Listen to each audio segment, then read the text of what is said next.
안녕하세요. DJ 현희입니다. 오늘의 사연 시작해 보겠습니다. 안녕하세요. 올해 58세로 제2의 인생을 준비하던 중 의도치 않게 홀로 서게 된 김은희예요.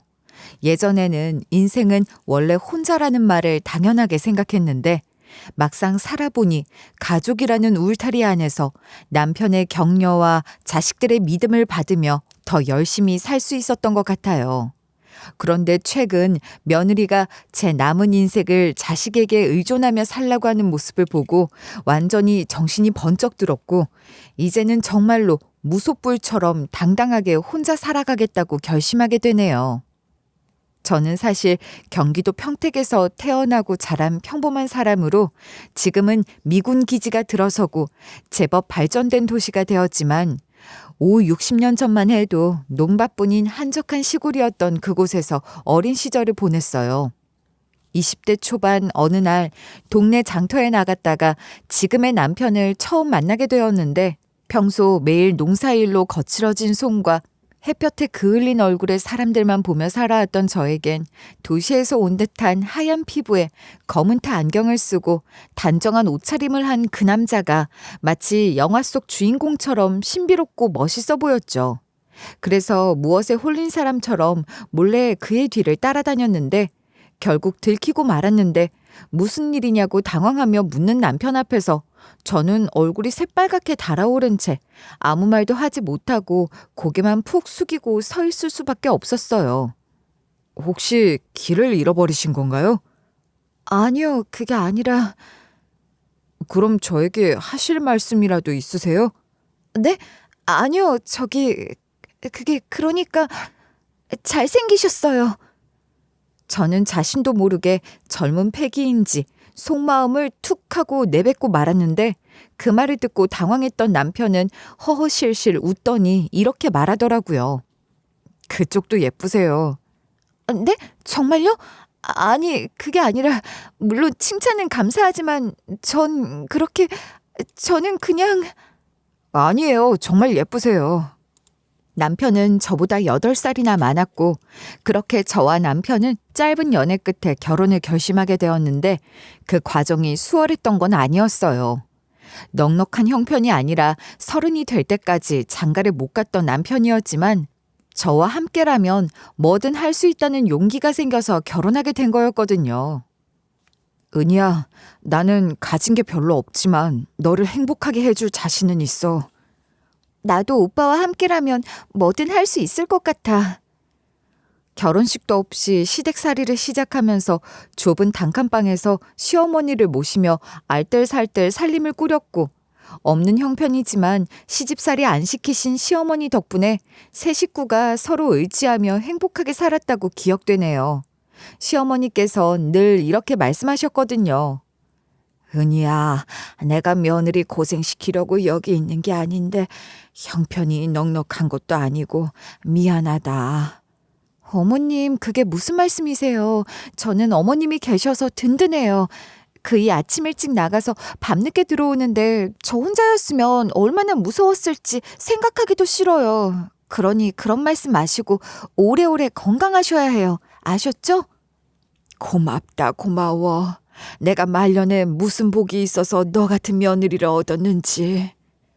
틈나는 대로 저를 예쁘다, 잘한다 해주시는 시어머니 덕에 돈이 없어도 마음이 늘 풍족하게 보낼 수 있었고, 무엇이든 집안에 도움이 되고 싶다는 생각에 집에서 할 수 있는 부업을 쉬지 않고 하며 돈을 모으면서 돈이 모였을 땐 큰 집으로 이사가는 대신 작은 가게를 운영하기로 했죠. 드디어 우리의 일, 우리 가게가 생긴다는 생각에 남편과 전 세상을 다 가진 것처럼 서로 부둥켜 안았던 기억이 선명할 정도로 그렇게 돈이 생길 때마다 자식 교육에 보태며 앞만 보고 달렸어요. 시간이 흐를수록 단칸방은 거실과 분리된 집으로, 방이 2개짜리로 점점 넓혀갈 수 있게 되면서 하루하루가 정말 바쁘고 눈코 뜰 새 없었지만 희망이 있었어요. 오늘보다 내일이 더 나아질 거라는 믿음으로 하루하루를 버텨냈고, 형편이 조금 더 나아져 이사할 때마다 남편이 말했죠. 여보, 우리도 이제 좀 살만해졌나 봐. 정말 그런 것 같아. 애들도 각자 방을 가질 수 있고 어머니 방도 들일 수 있게 되었어. 그렇게 살았는데 10년 전 정들었던 시어머니는 고생을 고생대로 하셔서인지 100세 시대라는데 100세 문턱에도 못 가보시고 돌아가셨어요. 친정엄마를 일찍 여의었던 저는 마치 친정엄마가 돌아가신 듯 정말 슬퍼서 한동안 시어머니 빈자리가 너무 커서 힘들었던 기억이에요. 30년 가까이 함께 살면서 정말 친정엄마처럼 의지했던 분이었기에 그 빈자리가 더 크게 다가온 듯 깊은 시름에 빠져 있었는데 그때마다 남편이 저를 달래주며 말했어요. 여보, 너무 슬퍼하지 마. 어머니도 우리가 이렇게 슬퍼하시는 거 원하지 않으실 거야. 당신이 잘해줘서 외롭지 않게 가셨어. 저의 수고를 알아주는 남편의 말도 시어머니의 빈자리를 대신할 수 없었지만 그래도 아이들이 있으니 다시 하루를 살아야 했고 그렇게 어느덧 40년 가까운 세월을 보내며 살림을 키우고 자식들도 다 시집장가 보내니 여유라는 게 인생 처음 생겼어요. 손주 볼 날만 기다리며 이제부터 내 인생이라는 소박한 기대로 남편과 노후를 그릴 수 있게 되니 그동안 자식들 뒷바라지하느라 미뤄뒀던 것들 여행도 가보고 취미생활도 해보고 그런 꿈들이 생기기 시작하더라고요. 다행인지 불행인지 저는 딸 하나 아들 하나 있는데 딸은 결혼해서 호주로 이민가 자주 볼 수 없지만 신경 쓸 것도 없었죠. 딸은 딸 많은 집 아들과 결혼했는데 하나밖에 없는 사위에게 기대는 시댁이 부담스럽다며 둘만 잘 먹고 잘 살겠다고 호주로 가버렸거든요. 엄마, 우리 호주로 이민 가기로 했어. 갑자기 웬 호주야? 여기서 잘 살고 있었는데. 시댁에서 너무 의존하려고 하니까 도저히 못 살겠어. 김서방도 김서방대로 스트레스 받는 것 같고. 그래서 자주 볼 수 없는 데로 가버리려고. 나랑 김서방은 문제 없으니 내 가정 지키려고 결정한 거야. 그러니까 엄마가 응원해줘. 자주 못 본다는 게 서운했지만 무슨 일이 있을 때마다 딸네 집에 오는 사돈들을 봐왔기에 아무 말 할 수 없었는데 맡겨놓은 돈 찾는 것처럼 한 달에도 2번 모임 가야 하니 회비 달라, 옷이 없다, 쇼핑 가자 등 다양한 이유로 힘들게 사는 걸 봤기 때문에 말리지 않았던 거예요. 문제는 아들인데 같은 서울 하늘 아래 살지만 얼굴 보는 건 하늘의 별 따기였거든요. 아들이 결혼하면서 초반부터 며느리와 사이가 어긋나기 시작했는데 그게 이유라면 이유일 듯 시집살이 안 해본 저였기에 시집살이 시킬 생각이 눈꼽만큼도 없었지만 신세대 며느리라서 그런가 결혼하고 첫인사가 토시 하나 틀리지 않고 또렷하게 기억나요. 어머님, 저희 방식대로 효도할 거예요? 어떤 방식? 각자 부모님께 각자 잘하는 거요. 괜히 잘 보이려고 애쓰면 서로 싸우게 되니까. 그러니까 저도 할 만큼 하겠지만 서운해하지 마세요. 아셨죠? 그 소리를 직접 시어머니인 나에게 하다니. 요즘 젊은 사람들 자기 생각 똑부러지게 말한다지만 막상 들으니 어처구니 없더라고요. 제가 구시대라 그런지 아니면 너무 단도직입적으로 말하는 며느리 말이 당돌하게 느껴져서인지 모르겠지만 그러라고 하면서 속을 비웠던 건 요즘 말로 셀프 효도라는데 내가 낳고 키운 건 내 아들이니 며느리에게 바랄 것도 없다고 생각했기 때문이에요. 하지만 실상은 아니라는 걸 아는데 오래 걸리지 않았는데 친정엔 그렇게 퍼다 날라주면서 시댁엔 코빼기도 비치는 걸 싫어하더라고요. 가정의 평화를 위해서라며 그런 며느리에게 끌려다니는 아들을 보고 몇 번 싫은 소리를 하기도 했지만 얼마 지나지 않아 제가 생각을 고쳐먹었어요. 그러다 반품돼서 한 집에 살게 되면 그건 아니라고 생각했거든요. 결혼했으면 한 집안의 가장이 되었으니 아들의 판단을 존중하고 남보다 못한 사이라도 그렇게 살자고 마음을 먹었어요. 그렇게 하자고 한 데는 사실 또 다른 이유로 제가 견과류 알레르기가 있는데 며느리와 아들이 맛있는 걸 사준다고 해서 결혼 초 어버이날을 앞두고 함께 식사하러 간 적이 있었거든요. 어머님, 여기 유명한 데래요. 맛있는 거 드셔요. 고맙구나. 그런데 혹시 여기 견과류 들어간 음식이 있을까? 미리 살펴봤는데 딱히 그런 건 없는 것 같아. 내가 알아봤으니까 걱정 말고 드시면 돼요. 어머니, 무슨 견과류 싫어하세요? 아, 아니, 싫어하시는 게 아니라 알러지 있어서 먹으면 좀 부어오르고 그러시거든. 아들 말에 안심하고 식사를 즐겼는데 자꾸 다리가 간지러워 저도 모르게 손이 자꾸 가고 있었어요. 심한 건 아니라 적당히 조심하면 괜찮았는데 나이가 들었는지 전보다 좀 심하게 목이 물린 것처럼 군데군데 부어오르기도 하더라고요. 혹시 몰라 소스를 피해가며 음식을 먹었는데 아마 소스에 소량 들어간 것 같다고 생각했는데 제 모습을 보고 아들이 걱정스러운 표정으로 물었어요. 엄마, 괜찮아? 점점 더 부어오르는 것 같은데. 괜찮아. 엄마 약 가지고 다니잖아. 더 안 먹으면 괜찮아질 것 같았는데 아무래도 약 먹어야겠다. 그러다 보니 식사 시간도 길게 가질 수 없었고 주고받은 대화도 크게 없어서 좀 미안하다는 생각이 들 수밖에 없었던 건 아무래도 신경 쓰고 조심하다 보니 깨작되는 수준일 수밖에 없었기 때문이에요. 다행히 약을 먹고 올라온 두드러기가 가라앉았지만 간지러움이 조금씩 남은 것 같아 빨리 헤어졌는데 그날 밤 아들에게 문자가 왔어요.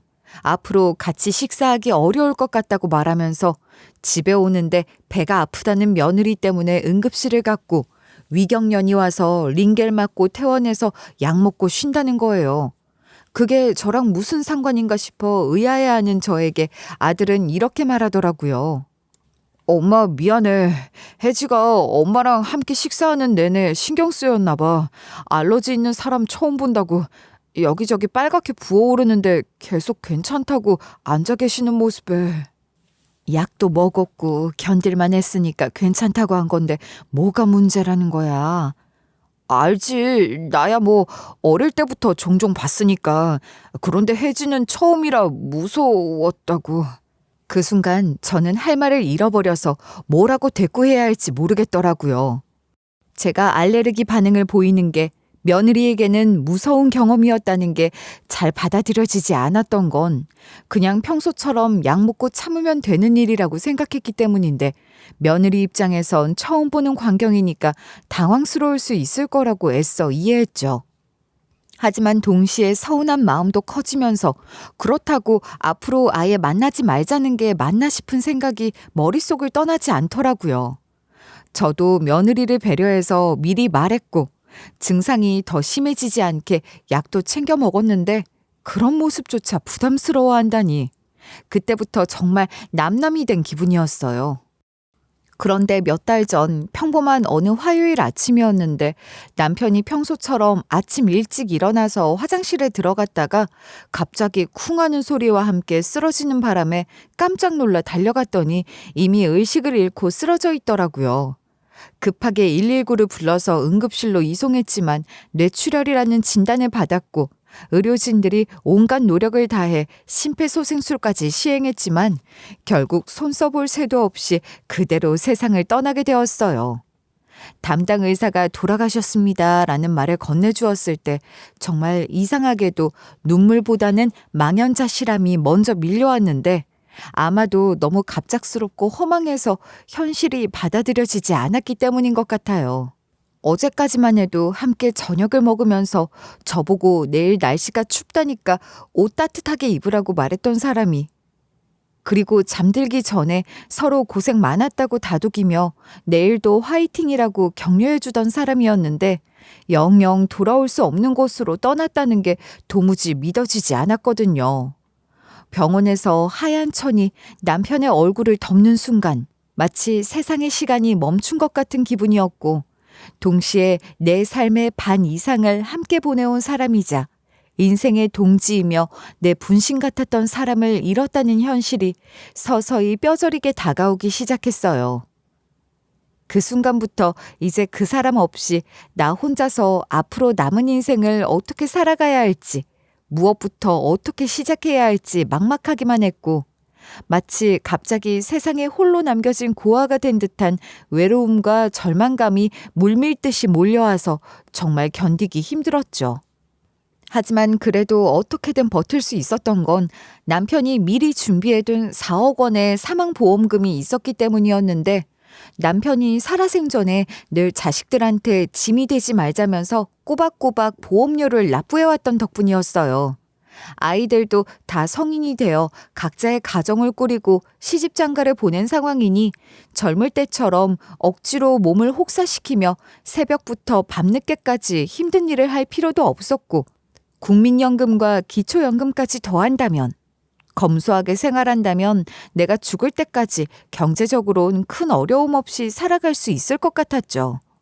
만약 평소에 자식들과의 왕래가 자주 있었다면 그나마 손주들 돌봐주거나 집안일 도와주는 등 뭔가 해야 할 일이라도 있어서 정신없이 바쁘게 지낼 수 있었겠지만 아들과는 며느리 때문에 관계가 소원해진 상태였고 딸은 멀리 호주에 있어서 가끔 국제 전화나 카카오톡으로 안부를 묻는 정도가 전부였기 때문에 결국 이 넓은 집에서 혼자서 텅 빈 시간들을 어떻게든 채워가며 하루하루를 버텨내야 하는 상황이었어요. 특히 저녁 시간이 가장 힘들었는데 예전엔 남편이 퇴근하면 오늘 뭐 했냐고 물어봐 주면서 힘든 일은 없었냐며 자신 이야기를 시작했기에 하루 있었던 일들을 서로 주고받으며 이야기하는 재미가 있었거든요. 그런데 이제는 저녁 6시만 되면 혼자서 밥을 차려 먹고 혼자서 설거지를 하고 혼자서 텔레비전을 보다가 혼자서 잠들어야 하는 일상이 반복되니까 정말 이런 게 살아있는 건지 죽어있는 건지 구분이 안 될 정도로 무기력하고 외로웠어요.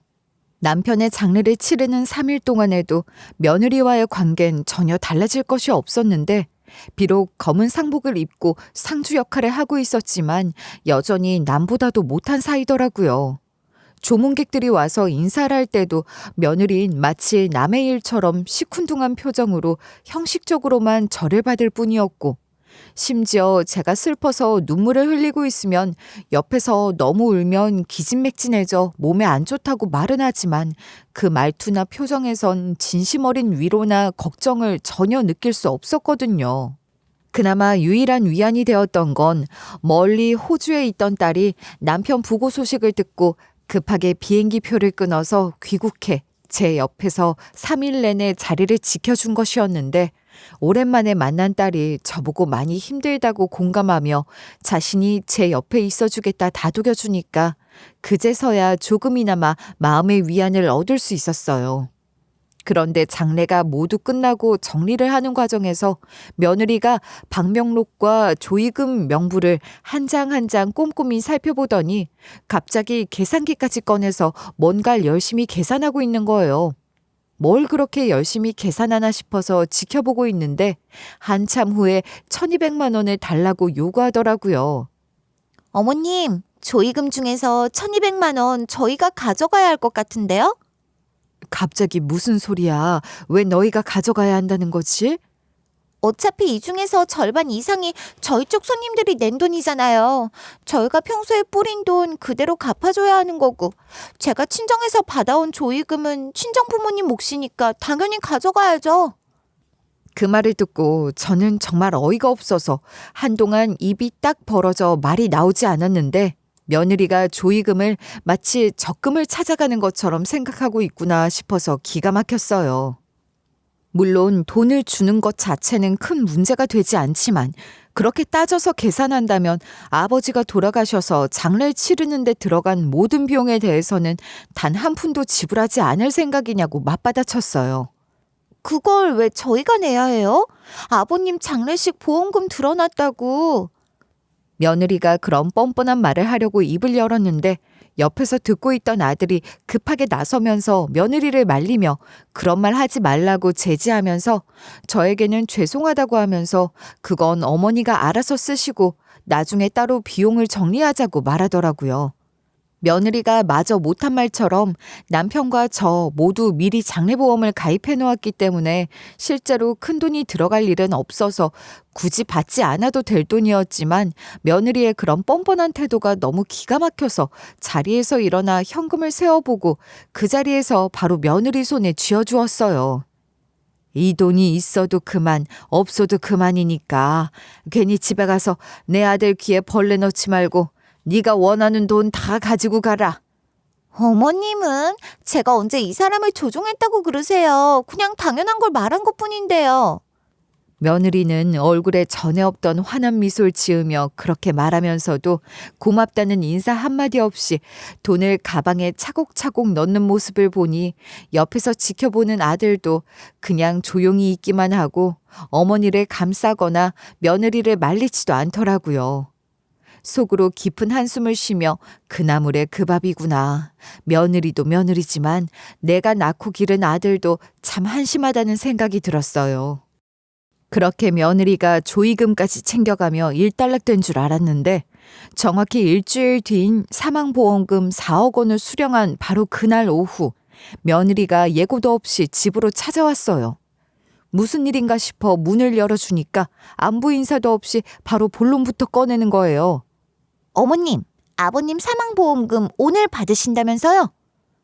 어떻게 그런 사실을 정확히 알고 있나 싶어서 의아했는데 아들이 며느리 부모님의 노후 대비나 장례보험 등에 대해 이야기를 나누다가 아버지가 살아생전에 자식들에게 짐이 되지 않겠다면서 혹시 먼저 세상을 떠날 것에 대비해 사망보험금을 미리 준비해 놓았다는 이야기를 했던 것이 기억났다고 하더라고요.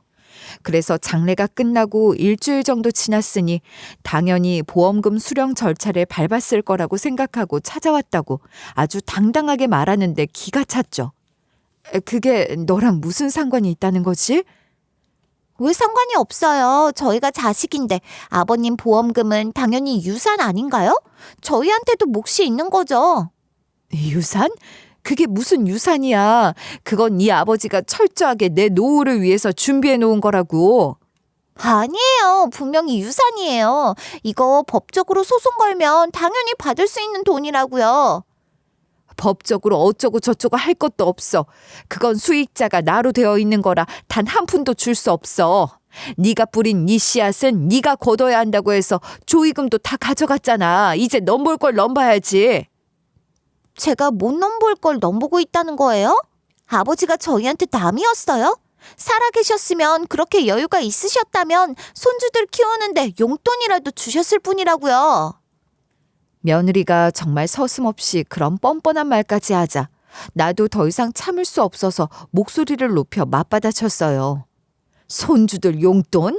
그동안 남보다 못한 사이로 지내면서 명절에 얼굴 한번 제대로 안 비추던 너희한테 그런 말씀을 하셨겠다. 그건 어머님이 저희를 멀리 하셔서 그런 거잖아요. 처음부터 저희를 반기지 않으셨으면서. 내가 콧방귀를 뀌는 듯한 표정을 짓자 며느리가 완전히 빈정이 상했는지 목소리를 더욱 높이면서 대들기 시작했고 나도 지지 않고 맞받아치면서 서로 언성을 높이며 격렬한 말싸움을 벌이게 되었어요. 심지어 며느리는 어차피 저 역시 오래 못 사실 텐데 미리 나눠받는 게 뭐가 문제냐며 눈에 불을 켜고 당연하다는 듯 당당하게 정말 듣기 거북한 말까지 서슴없이 내뱉더라고요. 다행히 옆집에서 남편이 돌아가시고 혼자 계신다는 사실을 알고 있던 이웃 아주머니가 큰 소리가 나는 걸 듣고 무슨 일인가 싶어서 찾아와 문을 두드리며 무슨 일이 있냐고 괜찮냐고 물으며 중간에서 말려주었기 때문에 겨우 끝났지만 며느리는 마지막까지 저보고 생각 바뀌시면 연락하시라며 어차피 법적으로는 지들 몫이 분명하다며 마지막까지 못을 박더니 그럴 거 아니면 이제 다시는 얼굴도 보지 말자며 악을 쓰고 사라져버렸어요. 그런 며느리의 모습을 보면서 정말 씁쓸하고 허탈한 마음이 들었는데 동시에 이제 정말로 이 세상에 완전히 혼자가 되었구나 하는 현실이 뼈저리게 느껴졌고 앞으로 남은 인생을 어떻게 살아가야 할지 막막하기만 하더라고요. 그렇게 며느리와 완전히 남남이 되어 몇 주가 지났는데 어느 날 갑자기 며느리가 연락도 없이 집 앞에 나타났어요. 평소 같으면 초인종도 누르지 않고 그냥 들어오던 사람이 조심스럽게 벨을 누르길래 뭔 일인가 싶어 문을 열어보니 예전과는 완전히 다른 모습으로 고개를 깊숙이 숙이고 서 있는데 손에는 큰 보온 도시락 가방을 들고 있었어요. 화려하던 평소 모습과는 달리 수수한 옷차림에 화장기도 없는 얼굴로 서 있는 모습이 마치 다른 사람 같았거든요. 어머님, 정말 죄송해요. 그날 제가 너무 철이 없었어요. 갑자기 무슨... 그이한테도 말 못 꺼내고 몇 날 며칠을 혼자 곱씹어봤어요. 사실 그렇게 말하고 집에 가서도 화도 나고 서운하기도 했는데 친구들한테 하소연하다가 정신을 차렸어요. 며느리는 그날 이후 친정엄마와 오래된 친구들에게 하소연을 했는데 예상과는 정반대로 오히려 그들이 너 정말 바보구나 라면서 혼을 냈다고 하더라고요. 아직 빚도 있고 힘들게 사는 친정보다 경제적으로 여유 있는 시댁이 있다는 게 얼마나 감사한 일인지 전혀 모르고 있었다면서 핀잔을 잔뜩 받았다는 말로 이야기를 시작했죠. 만약 유산을 받게 되면 어차피 궁한 친정을 도와줘야 하는 상황이 될 텐데 왜 그렇게까지 하냐면서 그렇게 되면 밑 빠진 독에 물 붓기로 친정도 여전히 어렵고 며느리 자신도 결국 힘든 노후를 보내게 되는데 거기에 시어머니인 저까지 어려우면 오히려 아들 내외가 더 고생하게 될 거라는 말을 들었다는 거예요. 친구들이 그러더라고요. 어머님이 건강하고 여유롭게 사셔야 우리도 편하다고. 사실 그 소리를 처음 들었을 땐 뭔 헛소리인가 싶어서 친구들을 안 볼 생각까지 했거든요. 그런데 가만히 곱씹어보니 친구들 말 하나 틀린 거 없더라고요. 제가 정말 생각이 짧았어요. 그래서 온 거야?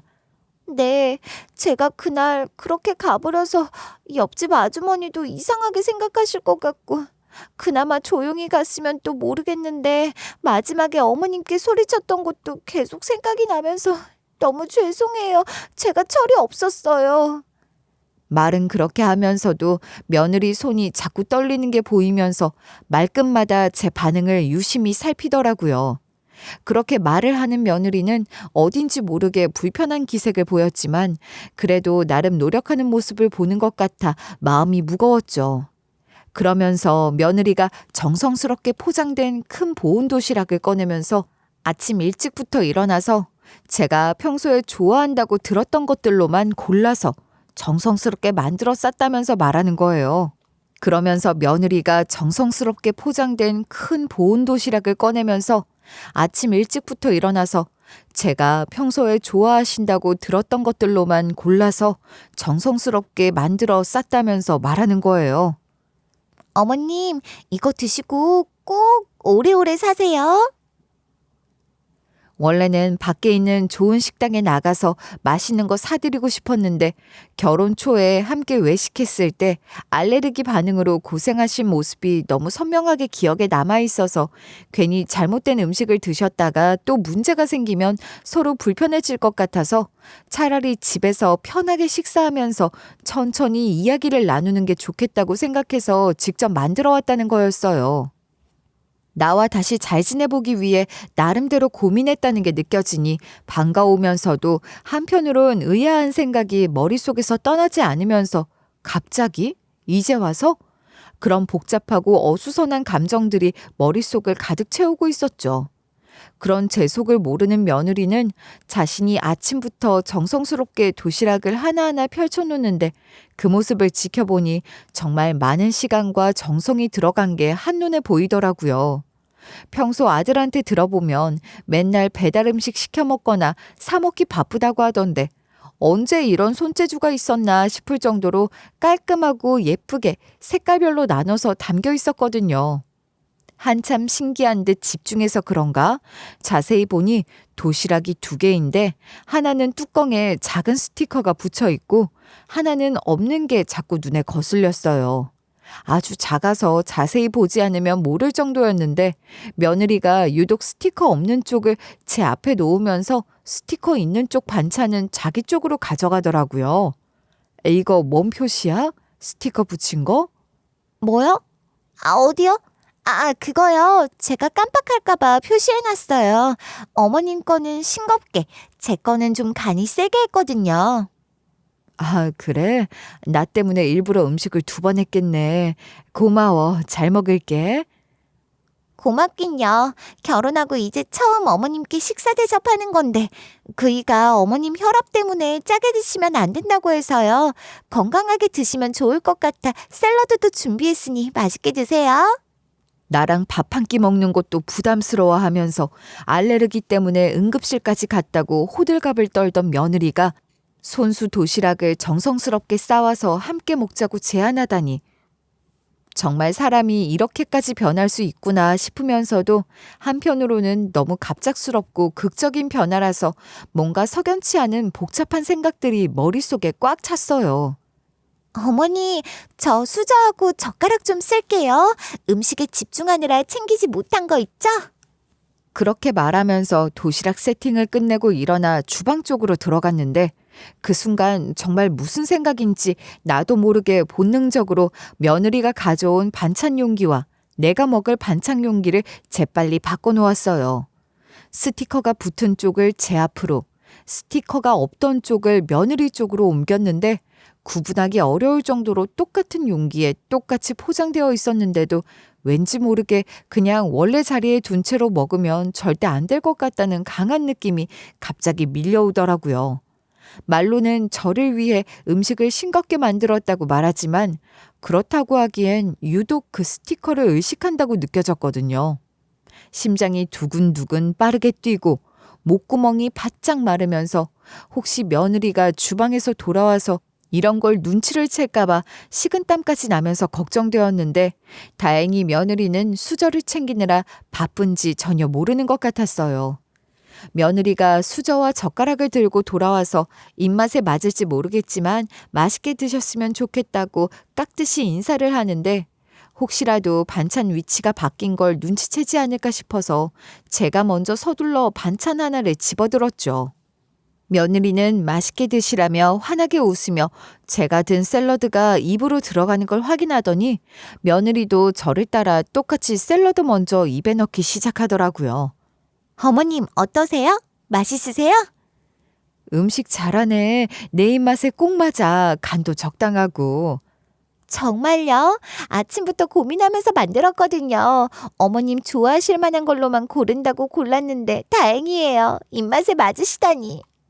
그래? 고마워. 오랜만에 집밥다운 집밥 먹네. 그래요? 다행이에요. 혹시 잘 안 맞으면 괜히 속상할 뻔했거든요. 많이 많이 드세요. 다 드시면 더 가져다 드릴게요. 그런데 겨우 몇 입 먹지도 않았는데 갑자기 며느리가 고개를 갸우뚱하기 시작하더니 점점 며느리의 얼굴색이 변하기 시작하더라고요. 왜 그래? 안색이 갑자기 안 좋아졌어. 어머님, 갑자기 속이 메스껍네요. 이상해요. 왜? 뭐가 이상해? 아니, 분명 내가 만든 건데 어떻게? 어머님은 괜찮으세요? 나는 괜찮은데? 왜? 뭐가 문제인데? 아침부터 음식 냄새 너무 맡아서 그런 거 아니야? 아니에요. 그냥 속이 좀... 며느리가 갑자기 메스껍다고 하면서 얼굴이 창백해지는 모습을 보니 저도 당황스럽고 어찌할 바를 모르겠어서 일단 소화가 안 되는 것 같으니까 소화제라도 챙겨주냐고 물었어요. 네, 있으면 주세요. 속이 정말 이상해서 그거라도 마셔야 할 것 같아요. 가스 할명수를 내밀어 주니 며느리가 받아서 벌컥벌컥 마시는데 며느리도 저도 영문을 모르니 왜 그런 건지 알 수 없었지만 그 와중에 자꾸 저를 쳐다보며 제 반응을 살피는 게 어딘지 모르게 불안해 보이더라고요. 천천히 마셔. 급하게 마시면 더 안 좋아. 네, 어머니. 어머니는 괜찮으신 거죠? 다행이에요.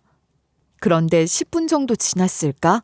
갑자기 며느리가 얼굴이 새파랗게 질리더니 화장실로 뛰어가서는 토하는 소리가 들려오기 시작하더라고요.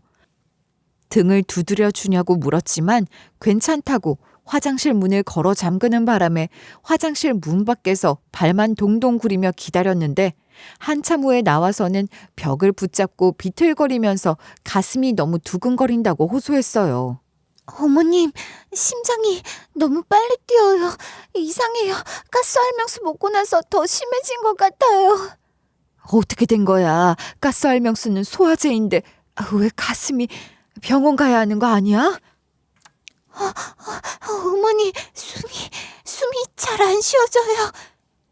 그러더니 잠시 후 정말 숨을 헐떡거리면서 바닥에 주저앉더니 그대로 쓰러지는데 며느리 얼굴이 아까보다 더 창백해지고 이제는 식은땀이 흘러내리는 모습을 보니 정말 위험해 보였어요. 너무 당황한 저는 손이 떨리면서도 급하게 119에 신고했고 구급대가 도착해서 며느리를 들것에 옮겨 병원으로 이송했죠. 응급실 의사가 음식물에 의한 중독 증상으로 보인다고 했지만 정확한 원인을 찾진 못했다고 했기에 영문을 알 수 없던 저는 아들이 오는 걸 보고 집으로 돌아갔죠.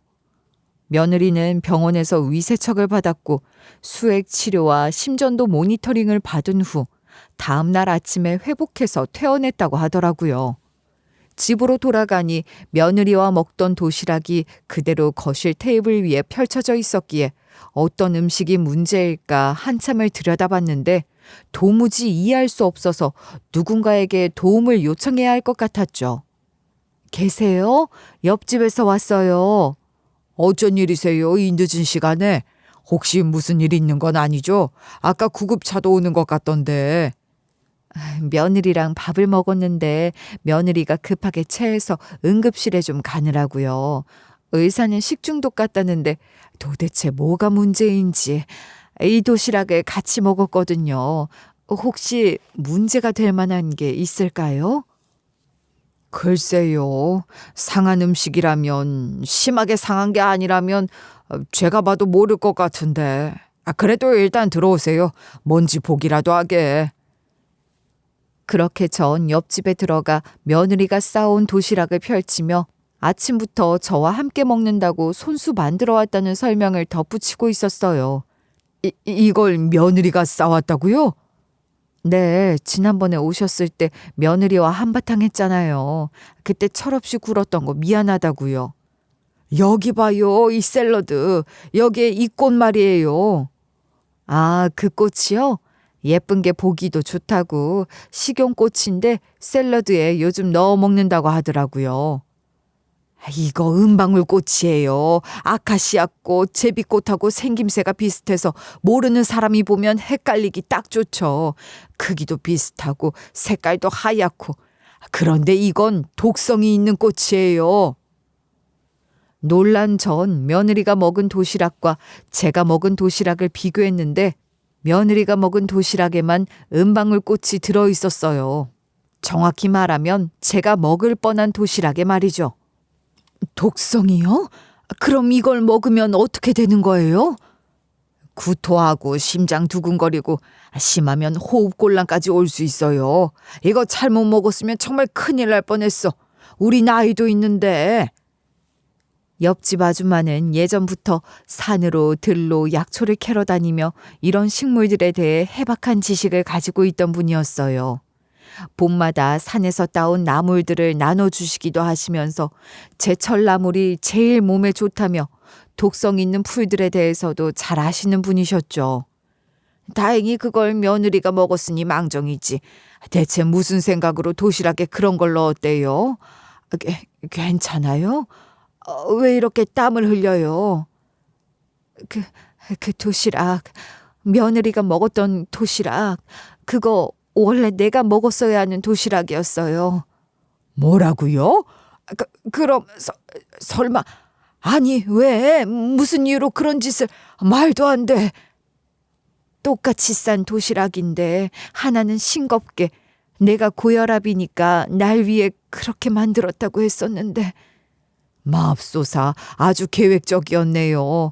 독성 있는 꽃 들어간 도시락은 시어머니 먹으라고 주고 자기는 안전한 거 먹으려다가 지가 당했네. 화를 자초했어. 그 순간 모든 퍼즐이 맞춰지기 시작하면서 며느리가 저희 집에 들어와 했던 말, 행동, 동선 하나까지도 선명하게 다시 기억되는 거예요. 스티커로 구분한 도시락, 며느리가 시계를 자꾸 보던 모습, 제 반응을 계속 살피던 눈빛, 그리고 제가 본능적으로 도시락을 바꿔놓았던 그 순간까지 모든 게 명확하게 이해되기 시작했던 거죠. 그러면서 손이 덜덜 떨리기 시작했는데 만약에 제가 아무 의심하지 않았다면, 제가 바꿔놓지 않았다면 지금 병원에 있는 건 며느리가 아니라 저였을 거라는 거에 소름 끼치게 무서워졌어요. 며느리가 병원에서 돌아온 후 당장 찾아갈까 했지만 저도 마음을 추스를 시간이 필요했기에 하루 정도 시간이 더 지나서 며느리를 집으로 불렀죠. 몸은 좀 어때? 많이 나아졌니? 네, 많이 좋아졌어요. 그때는 정말 죽는 줄 알았거든요. 며느리는 아무렇지 않은 듯 대답했지만 저는 이미 모든 걸 알고 있는 상태니 아무렇지 않은 척 대답하는 그 모습이 정말 가증스러웠어요. 그런데 이상한 게 있어서 그런데 네가 가져온 도시락 말이야. 도시락이요? 뭐가 이상한데요? 꽃 넣은 거 있잖아, 샐러드에. 아, 그거요? 예쁘라고 넣은 거라고 말씀드렸잖아요. 갑자기 그게 왜요? 설마 제가 아픈 게 그 꽃 때문이라는 거예요? 어머니도 참 무슨 그런 말도 안 되는. 도둑이 제발 저린다더니 제가 말을 더 하기도 전에 자신을 의심하는 거냐며 기분 나쁜 투로 말하기 시작했고 그 모습을 보니 단도직입적으로 말해야겠다 싶었죠. 날 죽일 심산이었니? 그게 무슨 말씀이세요? 도시락 먹고 어머님은 멀쩡하시고 아픈 건 저였는데. 그래, 네가 주방에 가지 않았다면 그 도시락 내가 먹었을 거니까. 역시 바꾸신 거죠? 아니 그러니까 제 말은 바꿔 먹었으면 큰일 날 뻔했다는 거예요. 며느리의 말끝이 점점 작아지면서 눈빛이 흔들리기 시작하는 게 평소 당당하던 모습과는 완전히 다른 모습을 보이더라고요. 은방울꽃이야. 독성이 있는 꽃이라고. 뭐라고요? 은방울꽃이요? 저는 그냥 예쁜 꽃이라고 생각해서. 그냥? 그냥이라고? 스티커까지 붙여가면서 구분해놓고? 그 순간 며느리의 얼굴이 새하얗게 질리더니 입술이 파르르 떨리기 시작하면서 더 이상 변명할 수 없다는 걸 스스로도 알고 있는 듯 했어요. 네가 내 앞에 놓은 도시락에만 그 꽃이 들어있었어. 정확히 말하면 스티커가 없던 도시락에 말이야. 어머님 그건. 뭐야? 뭐라고 할 거야? 모르는 일이라고? 우연이라고? 며느리는 벌벌 떨리는 목소리로 계속 모르는 일이라고 식용꽃이라고 해서 샀다고만 반복했지만 제가 계속 추궁하자 점점 목소리가 작아지더니 급기야는 말문이 막혀버렸죠. 아직도 거짓말할 거야? 내가 바보인 줄 알아? 독성 있는 꽃을 우연히 내 도시락에만 넣었다고? 정말 몰랐어요. 저도 모르고. 그럼 왜 스티커로 구분했어? 왜 내가 먹는 걸 그렇게 지켜봤어? 왜 자꾸 시계를 바꾸? 한참 동안 며느리는 말없이 고개만 숙이고 손은 주먹을 쥐었다 폈다 하면서 온몸이 떨리고 있었는데 그 모습은 마치 곧 무너질 듯한 위태로운 모습이었어요. 어머님 정말 죽이려던 건 아니었어요. 드디어 며느리가 작은 목소리로 중얼거리더니 그 자리에 주저앉으며 울음을 터뜨리기 시작했어요. 뭐라고? 뭐라고 했어? 죽이려던 게 아니었다고요. 며느리는 바닥에 무릎을 꿇고 앉아서 펑펑 울면서 모든 걸 토해내기 시작했어요.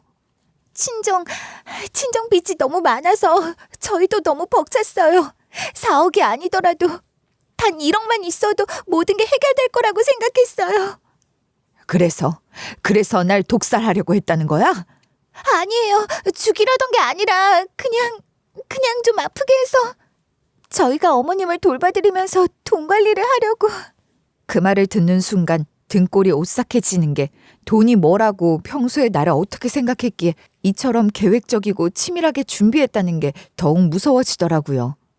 아프게 해서? 그게 뭐가 다른 거야? 독을 먹였으면서. 정말 죄송해요. 정말 제가 미쳤었나 봐요. 용서해 주세요, 제발. 며느리는 바닥에 엎드리다시피 하면서 용서해달라고 빌었지만 저는 이미 마음을 굳게 먹으며 이런 사람과는 더 이상 가족이라는 이름으로 엮이는 것조차 용납할 수 없었어요. 며느리의 자백을 듣고 나서 저는 온몸이 부들부들 떨리면서도 바로 경찰에 신고해야겠다는 생각이 머릿속을 가득 채웠어요. 혼자선 도저히 감당하기 어려운 일이었고 무엇보다 이런 끔찍한 일이 또다시 일어날 수도 있다는 공포감에 더 이상 참을 수 없었거든요. 손이 덜덜 떨려서 전화기를 제대로 잡기도 힘들었지만 간신히 112에 신고를 하고 나서야 조금이나마 진정이 될 수 있었어요. 경찰이 집으로 와서 사정을 자세히 듣고 며느리가 가져온 도시락을 증거물로 가져갔는데 처음에는 며느리가 자신은 언제 그런 말을 했냐며 뻔뻔스럽게 발뺌하기 시작하더라고요. 마치 제가 거짓말을 하고 있는 것처럼 억울하다는 표정을 지으면서 자신은 정말 아무것도 모른다고 그저 어머님께 맛있는 도시락을 대접하고 싶었을 뿐이라고 당당하게 주장하는 거예요. 저는 정말 몰랐어요. 그냥 시장에서 식용꽃이라고 해서 샀던 건데 예쁜 꽃이라고 생각해서 넣은 거라고요. 그런데 왜 한쪽 도시락에만 들어있습니까? 게다가 스티커로 구분까지 해놓으셨더군요. 이건 명백히 의도적인 행위로 보이는데요. 그건 어머님이 고혈압이셔서 간을 싱겁게 해드리려고 구분한 거예요. 꽃은 정말 우연히. 하지만 며느리의 변명은 점점 앞뒤가 맞지 않았고 병원에서 받은 진료 기록과 옆집 아주머니의 증언 그리고 무엇보다 도시락에 남아있던 물적 증거들이 모두 며느리의 계획적인 범행을 뒷받침하고 있었기 때문에 결국 며느리는 상해 미수 혐의로 기소되었어요. 재판 과정에서 며느리는 처음에는 끝까지 억울하다고 주장했지만 검사가 제시한 여러 증거들 앞에서는 더 이상 변명을 할 수 없었고 결국 초범이고 실제로 제가 심각한 피해를 입지 않았다는 점 그리고 법정에서 눈물을 흘리며 깊이 반성한다는 이유로 집행유예 2년을 선고받게 되었죠. 재판이 모두 끝나고 며칠이 지난 어느 날 오후 그동안 한 번도 본 적이 없을 정도로 초라하고 지쳐 보이는 모습의 아들이 집으로 찾아왔어요. 평소 단정했던 옷차림도 구겨져 있었고 얼굴에는 깊은 피로감이 역력히 드러나 있어서 마치 10년은 더 늙어 보이는 것 같아 보이는데도 마음이 참 아프더라고요. 엄마, 정말 죄송해요. 제가 완전히 잘못 봤어요. 혜지가 그런 사람인 줄 정말 몰랐어요. 이제 와서 뭘. 그때 왜 그 여자 편만 들었어? 변명의 여지가 없어요. 혜지랑 이혼 절차 다 끝냈고 아이들은 제가 키우기로 했어요. 그리고 엄마 집 근처로 이사도 했어요. 그래? 그게 당연한 일이지 뭐. 아들은 며느리와 이혼 절차를 밟으면서 두 아이는 자신이 키우겠다고 결정했다고 하면서 이혼하고 저희 집에서 걸어서 10분 거리에 있는 작은 아파트로 이사를 했어요. 손자들을 제가 봐달라는 건 아니고 그냥 가끔씩이라도 할머니 얼굴을 보여주면서 자주 만나야 정이 될 것 같다는 생각에서 그렇게 했다고 말하더라고요. 엄마한테 아이들을 맡기려는 건 절대 아니에요. 제가 다 책임지고 키울 거예요. 그냥 가끔 할머니 얼굴이라도 보여주고 싶어서 그런 거예요. 엄마도 손자들 보고 싶으실 때 있으실 테니까요. 알았어. 그런데 너무 자주 들락날락 하지는 마라. 나도 내 생활이 있고 내 계획이 있으니까. 솔직히 말하면 손자들은 자주 보다 보면 정이 들어서 예뻐질 것 같긴 하지만 아들에 대해선 이제 예전 같은 마음이 들지 않아요. 물론 제가 그렇게 키웠으니 아들을 탓할 수만은 없겠지만 정말 중요한 순간에 저를 보호해주지 못했다는 사실이 계속해서 마음 한구석에 상처로 남아 있었거든요. 그리고 만약 나중에 아들이 재혼이라도 하게 된다면 그때는 또 다른 며느리 편을 들면서 저를 뒷전으로 밀어낼 수도 있다는 걸 이번 일을 통해서 너무나 확실하게 알게 되었으니까요. 한편 며느리는 집행유예를 받은 후에 친정으로 돌아갔다고 들었는데 얼마 전에 동네 아주머니들을 통해서 전해들은 이야기로는 친정 부모님조차도 며느리를 받아주지 않으려고 한다더라고요. 자식 때문에 동네에서 이런 창피하고 부끄러운 일까지 당하게 되었다면서 며느리 보고 당분간은 얼굴도 보이지 말라고 했다는 거예요. 그 며느리 말이야. 친정에서도 나가라고 하더라고. 돈 때문에 시모를 독살하려고 했다는 소문이 온 동네에 다 퍼져버렸거든. 돈 많은 시모 죽일 생각했으면 돈 없는 부모는 오죽하겠냐며. 며느리가 그렇게 간절히 원했고 저를 위험에 빠뜨려 가면서까지 얻으려고 했던 그 돈은 결국 한 푼도 얻지 못했을 뿐만 아니라 소중한 가족도 잃고 동네에서도 손가락질 받는 신세가 되었다는 이야기를 들으니 참으로 묘한 기분이 들더라고요. 불쌍하다는 동정심보다는 결국 자업자득이구나 하는 생각이 먼저 들었고 동시에 욕심이 얼마나 무서운 것인지 새삼 깨닫게 되었어요. 이번 일을 겪으면서 정말 많은 것들을 깨달았는데 돈이 있으면 편하고 여유로운 생활을 할 수 있긴 하지만 돈이 인생의 전부가 될 수는 없다는 것이 가장 큰 교훈인 것 같아요. 며느리는 눈앞에 돈만 보고 가족의 진정한 의미를 완전히 잊어버렸고 그 결과 모든 것을 잃게 된 반면 저는 비록 힘들고 위험한 순간을 겪긴 했지만 오히려 이 일을 통해서 진정으로 소중한 것이 무엇인지 알게 되었고 앞으로 어떻게 살아가야 할지에 대한 명확한 방향을 찾을 수 있게 되었어요. 요즘은 오히려 마음이 홀가분하고 자유로워요. 그동안 자식 신경 안 쓴다고 생각했지만 저도 모르게 아들, 며느리 눈치를 보면서 이것도 조심하고 저것도 조심하며 살았던 게 얼마나 피곤하고 스트레스가 많은 일이었는지 이제야 제대로 깨달았거든요. 이제는 정말로 제 마음대로 제가 진심으로 하고 싶은 대로 자유롭게 살 수 있을 것 같아요. 지난주부턴 동네 문화센터에서 꽃꽂이 수업을 듣기 시작했는데 예쁜 꽃들을 만지작거리면서 나만의 작품을 만들어가는 재미가 정말 쏠쏠해요. 그리고 다음 달에는 고등학교 동창 친구들과 함께 제주도로 2박 3일 여행을 갈 예정으로 남편과 살아생전에 함께 가보고 싶어 했던 곳들을 이제라도 천천히 둘러보면서 추억을 만들어 보려고요. 혼자라고 해서 외롭고 슬픈 게 아니라 오히려 혼자라서 더 자유롭고 당당할 수 있다는 걸 이제야 확실하게 알게 되었으니까요. 58세라는 나이가 결코 어린 나이는 아니지만 이제야 진짜 온전한 제 인생이 시작되는 것 같은 기분이에요.